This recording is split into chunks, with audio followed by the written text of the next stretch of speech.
Mobile එකේ කැමරාව open කරගෙන ඔයා මූව් කරලා ගන්න ටෙක්ස්චර් එකට අඩුවෙන් ක්ලැරිටි එක අපි ඔහේ ගාපු ෆොටෝ එකයි මෙන්න මේ ස්ටෙප් දෙක ෆලෝ කරලා සුපිරියට කැප්චර් කර. හලෝ හලෝ කස්ටිය වෙල්කම් ටු YT Talks YouTube channel.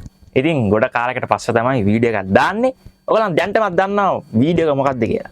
අපි හැමෝම ෆොටෝස් ගන්නවානේ.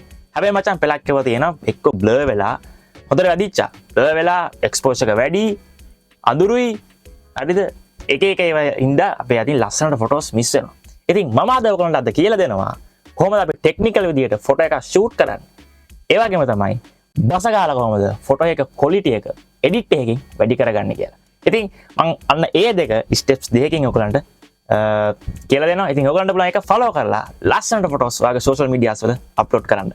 එහෙනම් අපි යන් වැඩි ටොක්ස් නැතුව වීඩියෝ එකට. හරි ගයිස් අපි දැන් යන් ස්ටෙප් 1 එකට. ඔයාලට මේකද කරන්න තියෙන්නේ හරියට මම කියන විදිහට ෆොටෝ එක ෂූට් කරගන්න විතරයි. ඉතින් ඔයා ගන්නවාගේ මොබයිල් එකේ කැමරාව ඕපන් කරගෙන ඔයා මූව් කරන. ඒ කියන්නේ ෂූට් කරන ඔබ්ජෙක්ට් එකේ ෆේස් එක හරිය නැත්නම් වෙන කොහේ හරි මෙන්න මේ විදිහට ටච් කරලා ෆොටෝ එක කැප්චර් කරගන්න. එන්න එච්චරයි ස්ටෙප් 1 එකේදී කරන්න තියෙන්නේ. අපි මේකෙදි කරන්නේ ඔබ්ජෙක්ට් එක ફોකස් කරනවා. ඉතින් ඒකෙදිත් ඔයාලට පුළුවන් හරියට පොඩ්ඩක් ක්වොලිටි එක පොඩ්ඩක් වැඩි කරගන්න. ස්ටෙප් 2 දී අපි බලමු කොහොමද එඩිට් එකෙන් ක්වොලිටි එක වැඩි කරගන්නේ කියලා. හරි ස්ටෙප් 2 දී ඔයාලට සිද්ධ වෙනවා App Store එකට හරි Play Store එකට ගිහිල්ලා Lightroom mobile app එක install කරගන්න.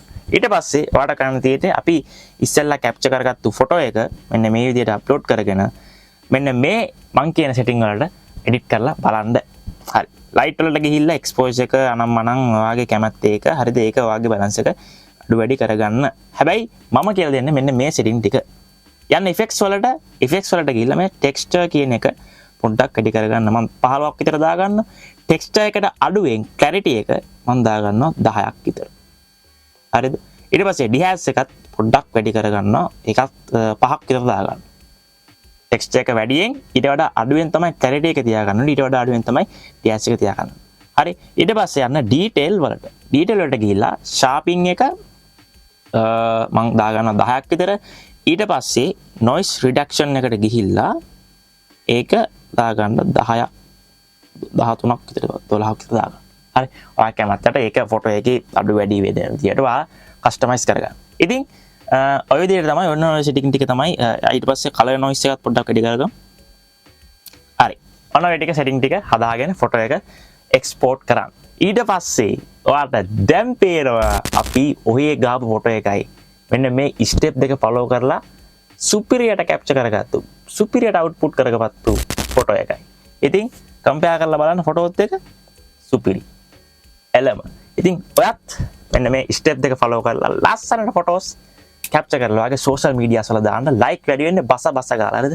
ලයික් වැඩි වෙයි, ෆලෝවර්ස්ලා වැඩි වෙයි. ඉතින් මේ විදිහට ෆොටෝස් අද ඉඳන් කැප්චර් කරන්න. එහෙනම් කොහොමද වීඩියෝ එක? අපි මීට් වෙමු next වීඩියෝ එකේ. ජය වේවා.